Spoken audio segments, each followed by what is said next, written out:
میرے پاس کئی سال پہلے کی بات ہے، جرمنی سے ایک صاحب کا میرے پاس خط آیا اور انہوں نے اپنا حال یہ لکھا کہ میں پاکستان میں تھا اور وہاں سے پھر میں روزگار کی تلاش میں جرمنی آ گیا۔ جرمنی جب آیا تھا تو اس وقت دین کا کوئی احساس میرے دل میں نہیں تھا، دین کی کوئی فکر میرے دل میں نہیں تھی۔ میں صرف دنیا کمانے کے لیے یہاں پر آ گیا تھا، تو نہ اپنے دین کی کچھ خبر تھی، نہ معلومات تھی، نہ اس پر عمل تھا۔ لیکن یہاں پر رہتے رہتے میں نے ایک کرسچن لڑکی سے میرے تعلقات ہو گئے اور پھر میں نے اسے شادی کر لی۔ شادی کے بعد بھی کوئی دین کی طرف رغبت پیدا نہیں ہوئی، کوئی احساس پیدا نہیں ہوا۔ لیکن جب اولاد ہو گئی اور اولاد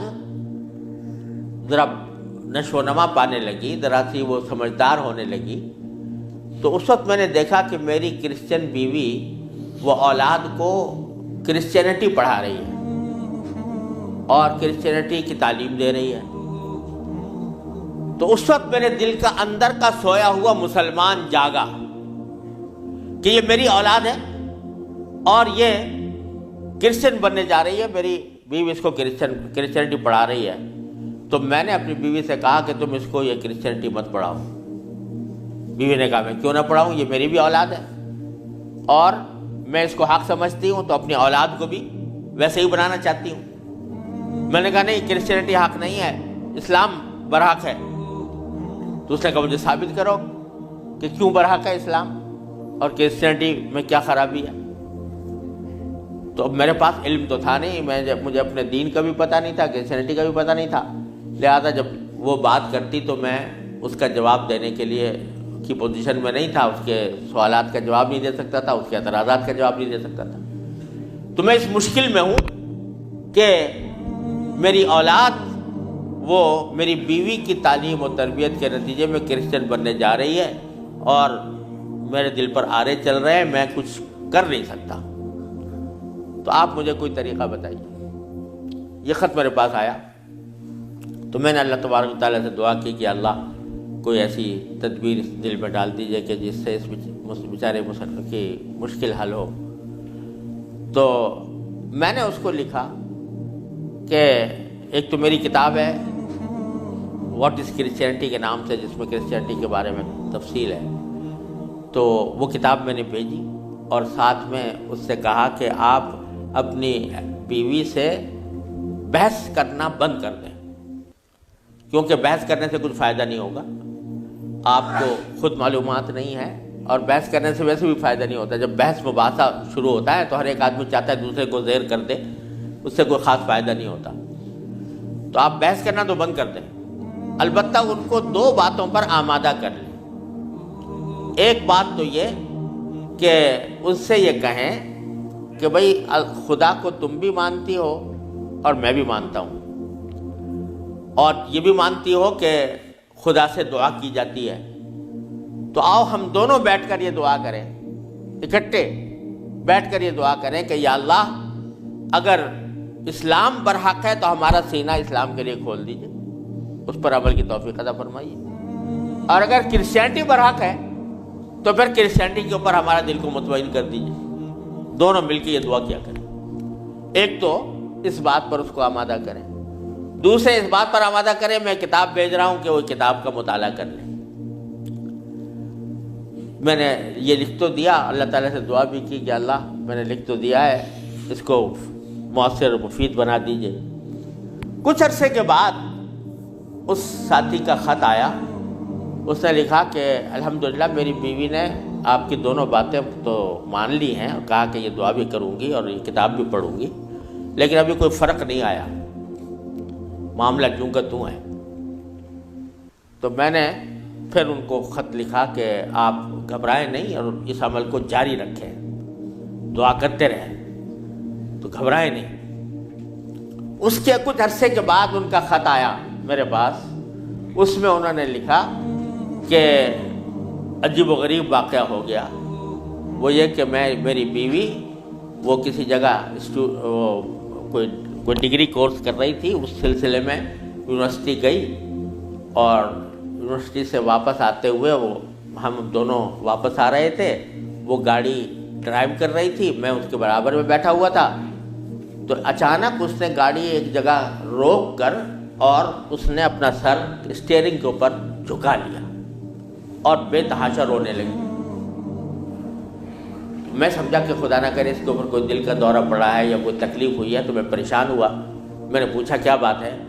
تو روتے روتے اس سے بولا نہیں جا رہا تھا۔ بمشکل جب میں نے بار بار پوچھا تو اس نے ایک جملہ کہا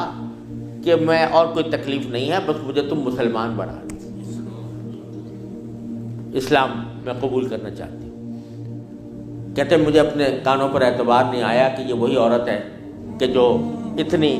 شدت کے ساتھ مجھ سے بحث کیا کرتی تھی، اور اب یہ کرے کہ میں نے کیا کہا، تو بار بار میں نے اس سے پوچھا تو اس نے کہا کہ نہیں، میں سچ کہہ رہی ہوں کہ مجھے مسلمان ہونا ہے، تو مجھے کہیں لے جا کر مجھے مسلمان بناؤ۔ میں پھر اس کو فوراً اسلامی سینٹر میں لے گیا، وہاں جا کے اس نے کلمہ شہادت پڑھا، مسلمان ہوئی، اور اس نے خط میں لکھا تھا کہ یہ اتفاق سے یہ دن رمضان کا تھا، اور آج پہلا موقع ہے کہ ہم دونوں نے سحری میں اٹھ کر ہم دونوں نے اکٹھا روزہ رکھا ہے، اور آپ کو خط لکھ رہے ہیں، اور دوسرا خط میری بیوی کی طرف سے ہے۔ تو دوسرا خط اس کے ساتھ تھا اس کی بیوی کی طرف سے، اور اس نے مجھے لکھا تھا کہ میں آپ کا شکریہ ادا کرتی ہوں کہ آپ نے مجھے ایک ایسا طریقہ بتایا جس کے ذریعے اللہ تبارک و تعالیٰ نے مجھے ہدایت عطا فرمائی۔ تو یہ میرے خود اپنے ساتھ پیش آیا ہوا واقعہ ہے۔ اللہ تعالیٰ سے اگر ہدایت مانگی جاتی ہے وہ دعا رد نہیں ہوتی۔ یعنی بہت سی دعائیں جو ہم دنیا کے لیے مانگتے ہیں کہ یا اللہ ہمارا روزگار لگ جائے، ہماری دولت میں اضافہ ہو جائے، اس میں ضروری نہیں کہ اللہ تبارک و تعالیٰ وہی چیز دے دیں جو آپ نے مانگی ہے، اس لیے کہ بعض اوقات اللہ تعالیٰ کے علم میں ہوتا ہے کہ یہ چیز اس کو دیں گے تو اس کے لیے نقصان دہ ہوگی، کوئی اور چیز دے دیتے ہیں، اس سے اچھی چیز دے دیتے ہیں۔ بعض مرتبہ آدمی مانگتا ہے کہ مجھے میری دولت میں اضافہ ہو جائے، لیکن اللہ تعالیٰ جانتے ہیں کہ اس کی دولت میں اضافہ ہوگا تو پتہ نہیں یہ کس وادی میں جا کے گرے گا، لہذا وہ نہیں دیتے اس کو، لیکن دعا کا ثواب اس کو دے دیتے ہیں۔ اسی طریقے سے بعض اوقات دنیا کے بارے میں اگر یہ ہو کہ بھئی یا اللہ میاں مجھے محسن فرض کرو کہ بیمار ہے تو شفا مل جائے، تو بیماری کے اندر بعض اوقات اللہ تعالیٰ جانتے ہیں کہ اس کا بیمار رہنا ہی اس کے حق میں زیادہ فائدہ مند ہے، تو وہ بعینی ہی وہ چیز نہیں دیتے لیکن اس سے اچھی چیز عطا فرما دیتے ہیں۔ یہ اللہ تبارک و تعالیٰ کی سنت ہے دنیاوی چیزوں کے بارے میں۔ لیکن اگر کوئی ہدایت مانگے سچے دل سے، یا اللہ مجھے ہدایت دے دے، یا اللہ مجھے سیدھے راستے پر چلنے کی توفیق دے دے، یا اللہ میری اولاد کو سیدھے راستے پر چلنے کی توفیق دے دے، تو یہ دعا رد نہیں ہوتی، اور یہ دعا ضرور قبول ہوتی ہے بشرطے کہ مانگنے والا ہو، سچے دل سے مانگے، خشوع کے ساتھ مانگے، اللہ تعالیٰ سے مانگنے کے انداز میں مانگے، تو اللہ تبارک و تعالیٰ وہ دعا رد نہیں فرماتے۔ بلکہ میرے شیخ حضرت عارفی رحمۃ اللہ علیہ فرمایا کرتے تھے کہ اپنے اللہ میاں سے جب کوئی مانگو تو مچل کر مانگا کرو، یعنی اپنے اللہ میاں سے باتیں کیا کرو، کہہ دیا کرو یا اللہ یا تو مجھے ہدایت دے دیجئے ورنہ آخرت میں مجھ سے مواخذہ نہ فرمائیے گا، یا تو مجھے ہدایت دے دیجئے، گناہوں سے بچا لیجئے، اپنی نافرمانیوں سے بچا لیجئے، یا پھر آخرت میں میری گرفت نہ فرمائیے گا۔ تو بندہ جب اس طرح مانگتا ہے تو اللہ تبارک و تعالیٰ ضرور عطا فرماتے ہیں، ہدایت ملتی ہے، اور ساتھ ساتھ یہ کہ وہاں پر آپ کے لیے ایک عذر ہو جاتا ہے کہ یا اللہ میں نے تو آپ سے مانگا تھا اور کہا تھا کہ مجھے ہدایت دے دیجئے، میرے گناہ چھڑوا دیجئے مثلا۔ تو آدمی اپنی سی کوشش کرے اور باقی کام کے لیے دعا کرے، صرف دعا بھی کافی نہیں ہوتی، اپنی سی کوشش بھی ضروری ہے۔ جیسے میں نے وہ یہ مثال دی تھی تو میں نے ساتھ میں اس کو کتاب بھی دی تھی، ایسا نہیں کہ صرف دعا ہی پر اکتفا کرے، بلکہ تھوڑا سا طلب اس کے اندر پیدا ہو، کہ طلب بھی ہو، طلب ہو اور اس طلب کے لیے کوئی عملی اقدام اپنا سا کرے، اس کے بعد اللہ تعالیٰ سے مانگے تو اللہ تعالیٰ رد نہیں فرماتے۔ حضرت مولانا رومی رحمۃ اللہ علیہ فرماتے ہیں، مثنوی والے مولانا رومی فرماتے ہیں کہ دیکھو حضرت یوسف علیہ السلام کا واقعہ دیکھو کہ ان کو جب زلیخا نے ورغلایا، گناہ کے اوپر آمادہ کرنے کی کوشش کی، تو قرآن کریم میں ہے کہ اس سے پہلے اس نے سارے دروازوں پر تالے ڈال دیے تھے، غلقت الابواب، سارے دروازوں پر تالے ڈال دیے تھے، اور پھر حضرت یوسف علیہ السلام کو بہکایا، ورغلایا۔ تو حضرت یوسف علیہ السلام آنکھوں سے دیکھ رہے تھے کہ سامنے دروازوں پر تالے پڑے ہوئے ہیں، نکلنے کا راستہ نہیں ہے، لیکن انہوں نے یہ سوچا کہ میرے بس میں اتنا ہے کہ دروازے تک چلا جاؤں، بھاگ گئے، تو بھاگ گئے، دروازے تک پہنچ گئے، اور وہاں جا کے مانگا اللہ تعالیٰ سے کہ یا اللہ یہاں تک پہنچنا تو میرا کام تھا، آگے دروازے سے باہر نکالنا اور اس گناہ سے مجھے بچانا آپ کا کام ہے۔ تو نتیجہ یہ ہوا کہ دروازے کے تالے ٹوٹ گئے اور داخل۔ تو مولانا رومی فرماتے ہیں کہ گرچہ رکھنا نیست عالم را پدید، خیرہ یوسف وار می باید دوید، اگرچہ تمہیں اس دنیا کے اندر تمہیں کوئی راستہ نظر نہیں آ رہا، گناہوں سے بچنے کا، اللہ تبارک و تعالیٰ کی نافرمانی سے بچنے کا ماحول ایسا ہے، اس سے نکلنے کا راستہ نظر نہیں آیا، لیکن خیرہ یوسف وار می باید دوید، جس طرح یوسف علیہ السلام دروازے اپنے حد تک جتنا کر سکتے تھے اس کے لیے دروازے تک دوڑ گئے، اس طرح تم بھی دوڑ جاؤ اور پھر اللہ تبارک و تعالیٰ سے مانگو، تو اللہ تبارک و تعالیٰ انشاءاللہ رد نہیں فرمائیں گے۔ اس لیے میں عرض کرتا ہوں کہ اپنے معمولات میں، روزمرہ کے معمولات میں یہ بات شامل کریں کہ رات کو سونے سے پہلے اللہ تبارک و تعالیٰ کی بارگاہ میں اپنی بھی اور اپنی اولاد کی بھی، اپنے گھر والوں کی بھی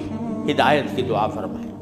اللہ یا اللہ اپنے رحمت سے ہم چاہتے ہیں کہ ایسا کریں، اپنی طرف سے کوشش بھی کر رہے ہیں، یا اللہ اپنے فضل و کرم سے اپنے رحمت سے اس کوشش کو کامیاب بنا دیجئے اور ہمارے دلوں کو پھیر دیجئے۔ قرآن کریم حضور اقدس صلی اللہ علیہ وسلم دعا تلقین فرمائی، یا مصرف القلوب صرف قلوبنا علی طاعتک، اے وہ ذات جو دلوں کو پھیرنے والی ہے، اے اللہ ہمارے دلوں کو اپنی طاعت کی طرف پھیر دیجئے، اپنی اطاعت کی طرف پھیر دیجئے۔ یہ دعا سرکار دو عالم صلی اللہ علیہ وسلم تلقین فرمائی۔ تو یہ دعا ہر روز بندہ مانگے اللہ تبارک و تعالیٰ سے، انشاءاللہ رد نہیں ہوگی، انشاءاللہ ضرور کامیابی ہوگی۔ اپنی طرف سے کوشش جاری رہے اور ساتھ ساتھ اللہ تعالیٰ سے مانگتے رہیں، انشاءاللہ یہ کوشش کبھی رائے گاہ نہیں جائے گی، اللہ تبارک و تعالیٰ اس کو ضرور قبول فرمائیں گے۔